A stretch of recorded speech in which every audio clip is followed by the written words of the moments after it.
On the evening of May 28, 2023, in the small Italian town of Sinago, 29-year-old Julia Tramontano disappeared without a trace. She was 7 months pregnant. Suddenly, she stopped replying to phone calls and messages. Her phone went silent.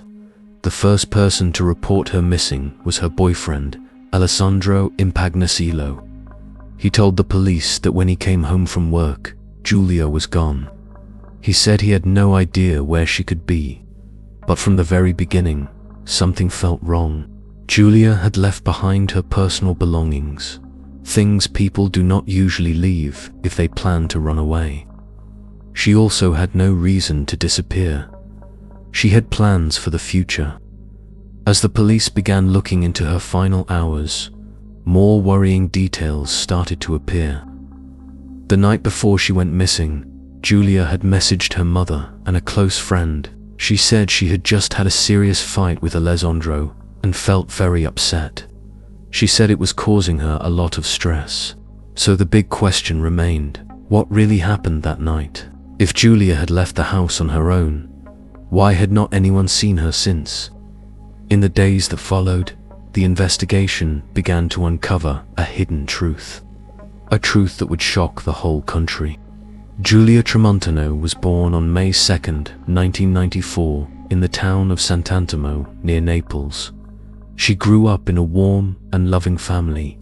Her parents taught her to be strong and independent, but also to stay close to her roots. For Julia, home was always a safe place. In school, she did well and loved studying. She became interested in real estate, the business of buying and selling homes. She liked the idea of helping people find places to live, and she had a good mind for it. By her mid-20s, she was already doing well in her job. But Julia wanted more. She dreamed of moving to a big city where she could grow both in her career and in life. In 2020, she decided to move to Milan. She believed the city would give her more chances to succeed and find happiness.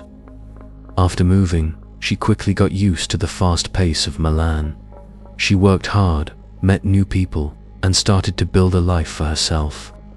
But even with all the excitement, she wanted something more: love, family, and someone to share it all with. That's when she met Alessandro Impagnasillo.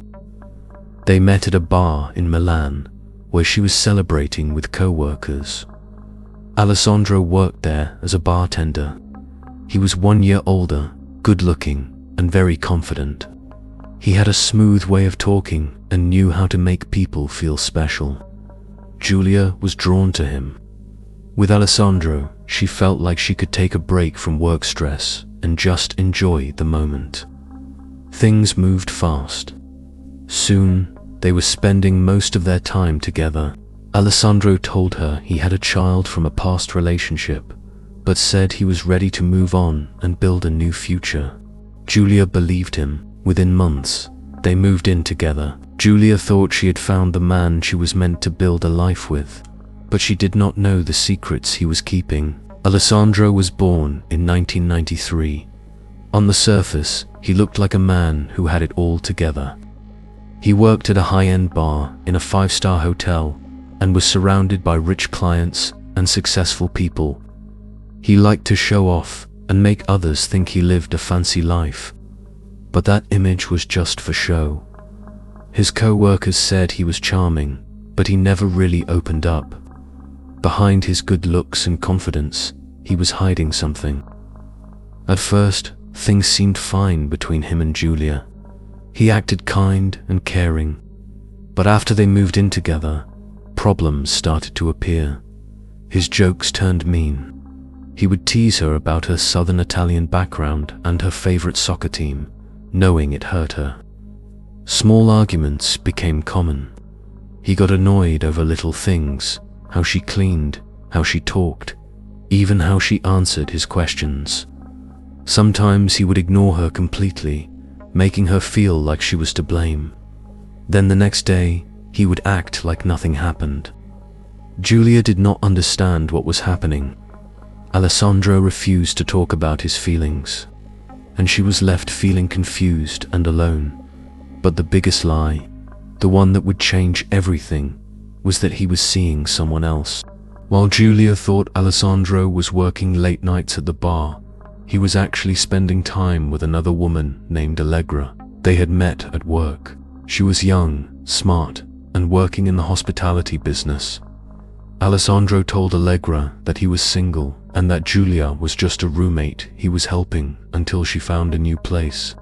Neither Julia nor Allegra knew about each other. Alessandro had created two separate lives and juggled them without either woman finding out. With Allegra, he was fun and spontaneous.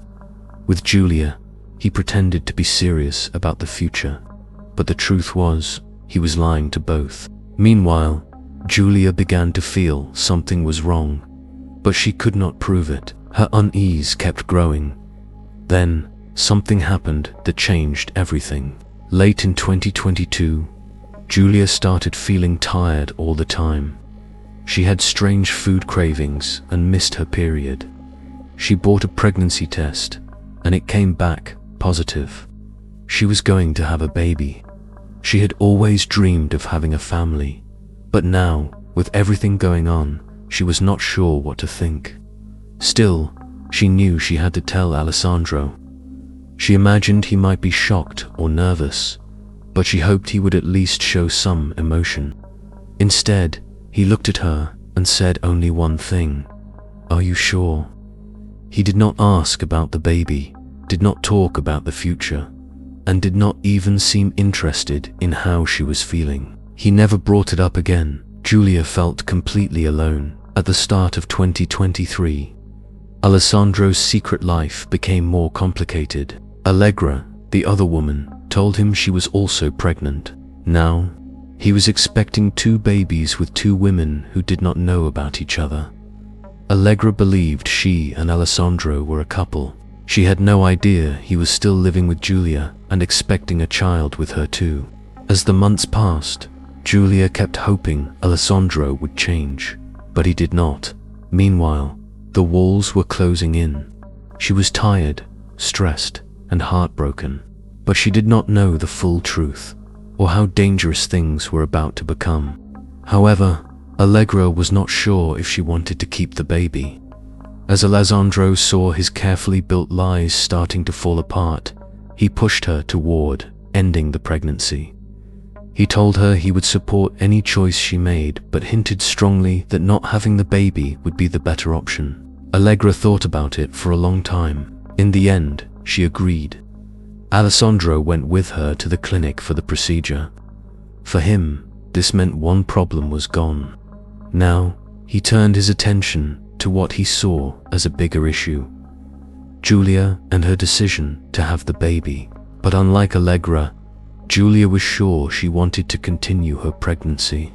Even though Alessandro had grown cold and distant, she refused to back down. She told him this was her choice and she was ready to raise the baby on her own if she had to. She knew their relationship was falling apart, but the baby was real to her, and she felt a strong connection to it. This decision changed everything. When Julia refused to end the pregnancy, Alessandro realized he was losing control. Her firm decision ruined the story he had been trying to maintain.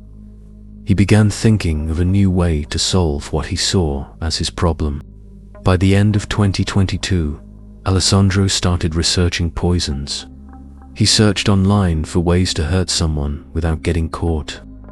He looked into chemicals found in everyday products, natural poisons from plants, and even deadly substances like ricin and cyanide. He wanted something that could kill but would not leave obvious signs. He was not just panicking, he was planning. Most of the methods he came across were either too complicated to pull off or would leave clear signs in the body. Eventually, he settled on something easier: rat poison. It was cheap, easy to get from stores without raising suspicion, and there were versions that did not kill right away. Alessandro read that some of these poisons caused internal bleeding, fatigue, and weakness, symptoms that could easily be mistaken for problems during pregnancy. By the beginning of 2023, he began carrying out his plan. He started sneaking small amounts of the poison into Julia's food and drinks, hoping her health would slowly start to go downhill.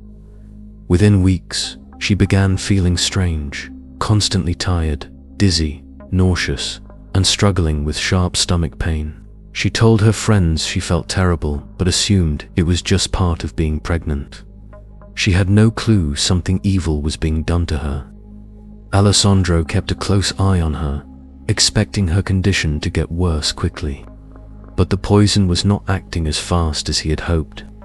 Frustrated, he kept searching for ways to make it work better, but the outcome stayed the same. Julia was still feeling awful, but her body was fighting back. The baby was still growing. That fact made him furious. His first plan had failed. Now he had to start thinking about another way out. Alessandro was not used to losing control. He was used to lying smoothly and getting people to believe whatever version of the story he wanted them to hear. Julia still believed he was just having a hard time adjusting and would eventually accept the pregnancy. Allegra, meanwhile, was convinced that his past relationship had ended long before they got together. But one unexpected discovery tore that illusion apart. The first thing that bothered Allegra was how tense Alessandro got whenever his past was brought up.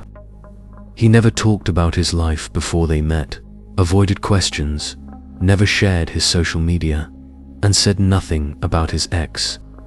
At first, it did not seem too strange, but after a while, it started to stand out.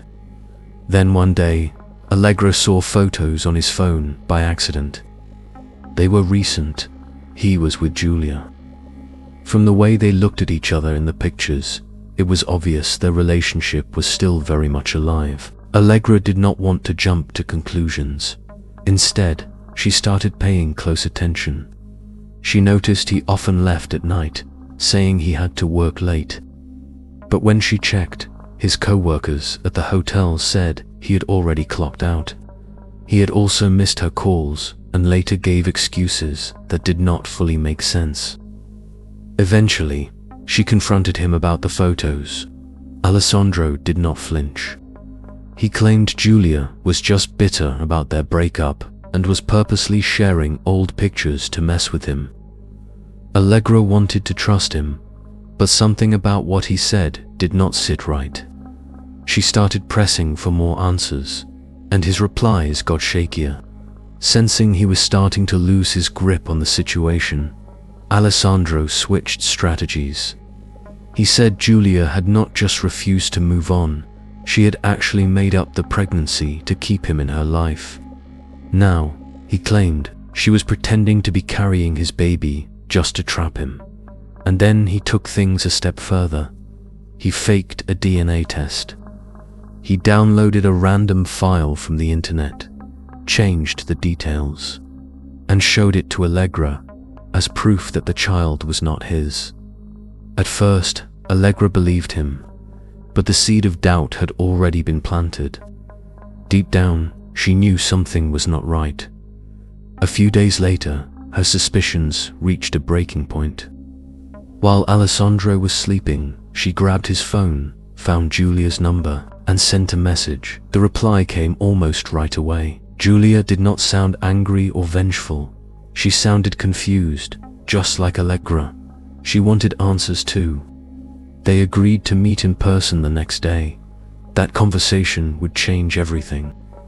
They met at the hotel where Allegra worked. They had already agreed on a time. Both women arrived carrying the weight of betrayal, but also a desire to finally get the truth.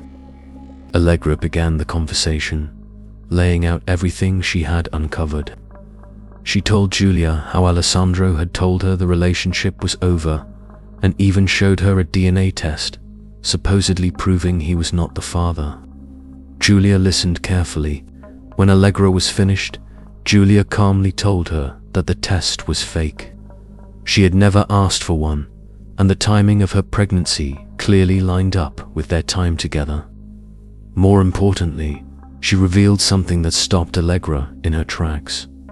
She and Alessandro were still living together. He had never once told her the relationship was over. She realized she had been lied to from day one.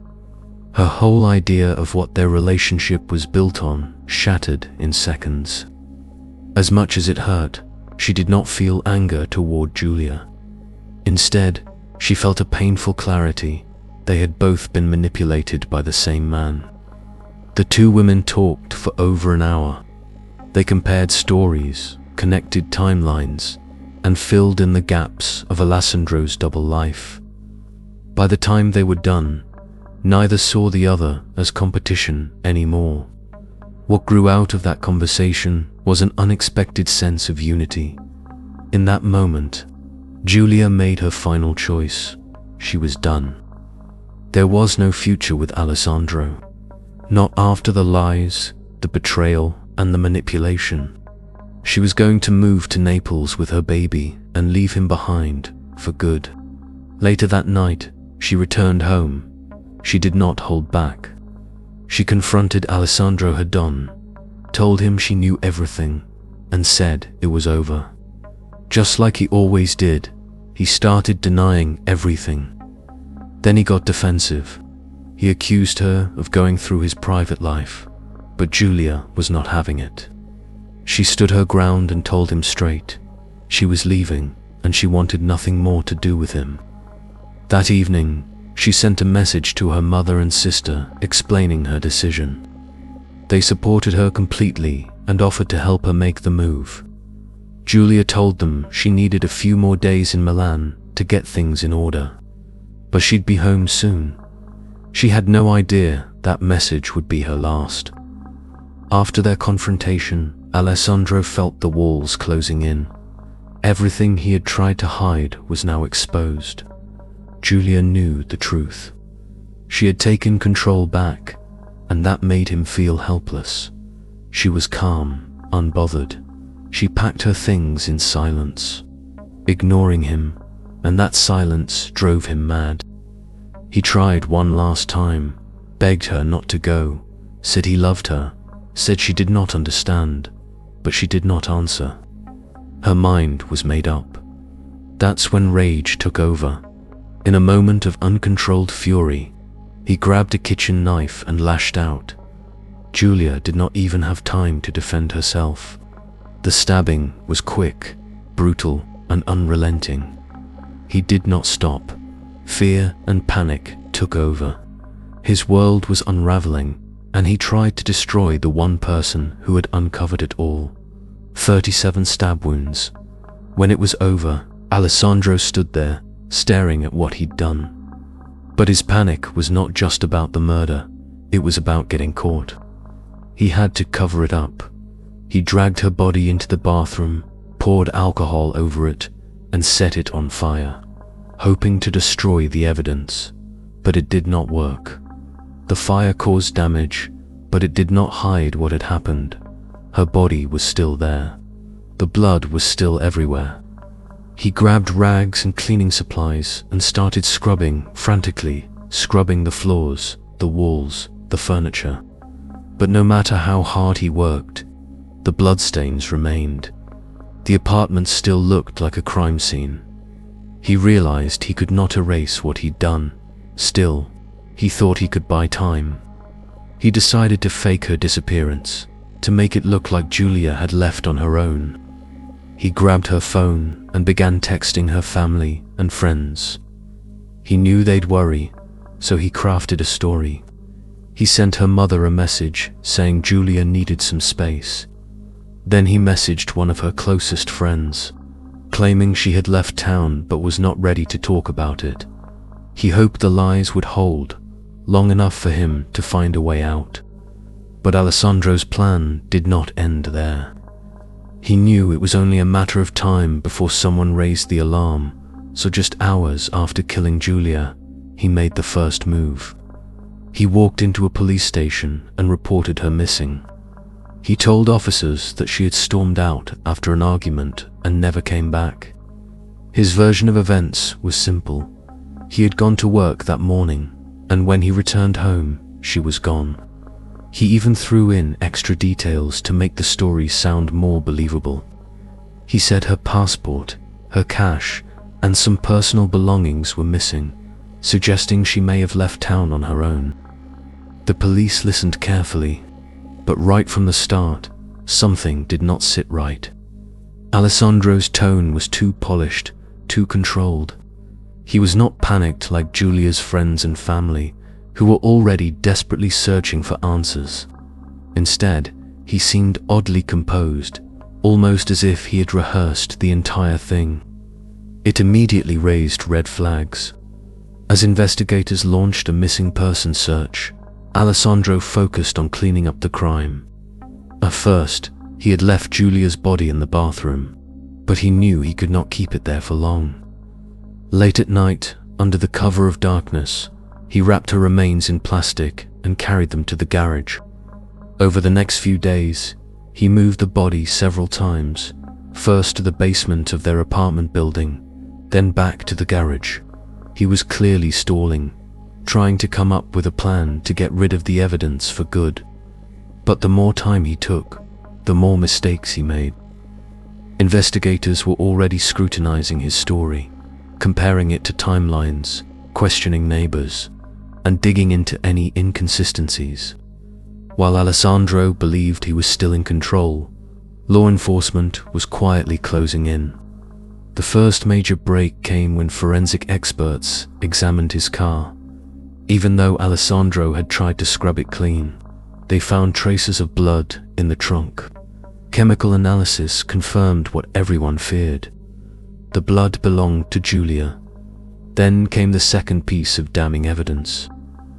In the stairwells and hallways of their apartment building, investigators noticed faint, reddish smudges. At first glance, they looked like dirt or spilled liquid.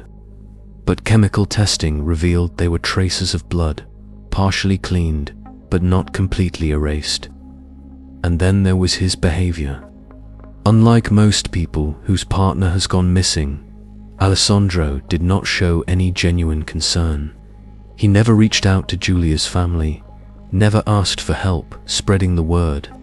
He did the bare minimum, filed the report, answered a few questions, and nothing more. His lack of urgency only deepened the investigators' suspicions. The next breakthrough came when police seized his electronics. His phone, his tablet, his laptop. What they found was disturbing.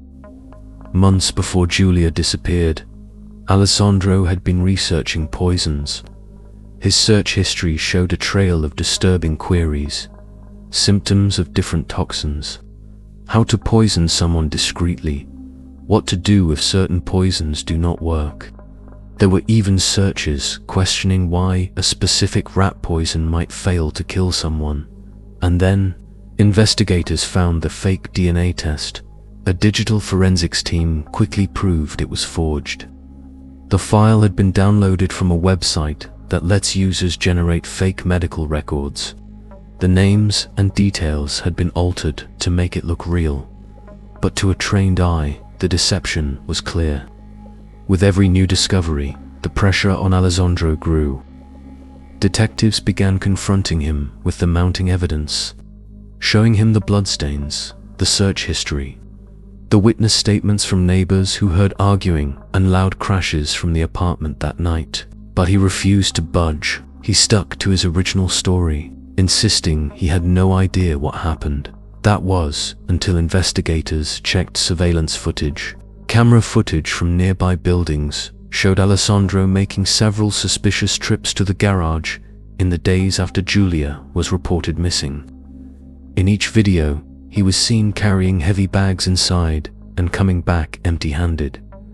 At that point, there was nowhere left to hide. Cornered by facts he could not explain away, Alessandro finally broke down. He confessed. He told police where to find her body. On June 1st, 2023, investigators discovered Julia's remains in an overgrown area near Sanago, not far from Milan. Forensic specialists confirmed what they had suspected. Someone had tried to set her body on fire. The burn marks were clear, but the attempt had failed, likely interrupted. Despite everything Alessandro did to cover his tracks, the evidence was still there. Forensic teams were able to confirm her cause of death, and the brutal, overwhelming reality of what had happened. The news of Giulia Tramontano's fate sent shockwaves across Italy, in a country where gender-based violence remains an ongoing crisis. Her story quickly became national news. It was another painful, horrifying reminder of how dangerous it can be when abuse hides behind the mask of love. After Alessandro Impagnicilo's arrest, the public outcry was swift and powerful. Protests erupted in cities across the country. Women poured into the streets, holding signs, lighting candles, and demanding justice. They called for stronger laws, faster interventions, and real consequences for those who hurt the people closest to them. Memorial marches were held in Rome, Milan, Naples, and beyond. In one rally, Giulia's sister Carla spoke publicly, her voice shaking but strong. She begged lawmakers to do more, to stop letting abusers go unnoticed until it's too late. Her words struck a deep chord across the country, while the justice system began preparing for trial. Forensic psychologists turned their focus to Alessandro's mindset. He underwent a court-ordered psychological evaluation, and the findings were chilling. Experts concluded that he exhibited clear signs of narcissistic personality traits. He lacked empathy, displayed manipulative behavior, and showed no genuine remorse. His entire sense of identity revolved around control. Any threat to that control, like Giulia's decision to leave, triggered an immediate, dangerous response. Even during court hearings, his behavior remained calculated. He tried to act remorseful, delivering carefully worded statements about how he could not understand what he had done. He insisted it was a moment of uncontrolled rage, a mistake. But no one believed him, not Giulia's family, not the public, and certainly not the court. Because the truth was undeniable. This was not an impulsive act. It was the final step in a months-long plan to silence the woman who had exposed him. Despite his cold demeanor, the prosecution presented overwhelming evidence against Alessandro. His online search history revealed countless queries about poisons. There was proof of his attempts to poison Giulia, the fake DNA test he created, and the false missing person report he filed with the police. Every detail painted a chilling picture, not of a man who lost control in a moment of passion, but of someone who had meticulously planned a murder over time. Each of these actions, calculated, methodical, proved one thing: this was premeditated. After Alessandro's arrest and the media firestorm that followed, Allegra chose to cooperate with authorities. She handed over her phone, revealing messages that showed just how deeply he had deceived both her and Giulia. The conversations were filled with lies, manipulation, and fake reassurances, each one part of the double life he had crafted. Allegra was later called to testify during the trial. On the witness stand, she appeared shaken, haunted by the weight of what had happened. She recounted how Alessandro had lied about Giulia's pregnancy, how he had shown her a forged DNA test, and how he constantly shifted the story whenever cracks began to show. Her testimony offered a vital window into the months leading up to the murder. She explained how she had slowly come to realize the truth, how it all began with a single moment when she accidentally found those photos on his phone. That discovery changed everything. It shattered her illusion of who he was and may have stopped him from getting away with something even worse. In court, Allegra spoke about the guilt she carried, knowing she had unknowingly stood beside someone capable of such cruelty. Though she understood she had been manipulated too, she still felt the weight of not recognizing the signs sooner. After the trial, Allegra refused all interviews. She disappeared from the public eye, avoiding cameras and reporters. According to later reports, she moved out of Milan, leaving behind the city, the apartment, and the man who had appended her life. It was a quiet attempt to start over, far from the place where everything had gone so horribly wrong. The court ultimately found Alessandro Impagnaciello guilty of first-degree murder with aggravating circumstances. These included the cruelty of the act, his ongoing psychological abuse, and his calculated attempts to mislead investigators and destroy evidence. The sentence was clear: life in prison. In the judge's final remarks, the courtroom fell silent. It was emphasized that crimes like these could not be written off as emotional outbursts or heat-of-a-moment violence. This was not a tragic accident. It was a deliberate, premeditated act fueled by control and entitlement. The judge described Alessandro's actions as a systematic attempt to erase Julia from existence. Her murder was not just a private tragedy, it became a national reckoning. Julia's story sparked outrage across Italy. Thousands of women took to the streets, demanding better protections against domestic violence and harsher penalties for abusers. The case became part of a larger conversation, one that centered not just on punishment, but on prevention. It served as a heartbreaking reminder of how dangerous it can be when love is twisted into control, and when women are treated not as partners, but as possessions. Though nothing could bring Julia back, her voice was not silenced. Her story joined a growing movement, one pushing for change, justice, and a future where fewer women suffer the same fate. Thanks for watching, everyone. Your support truly means a lot. Please don't forget to hit that like button, leave a comment, and share it with others. It really helps the channel grow. Your engagement makes a huge difference. See you in the next video.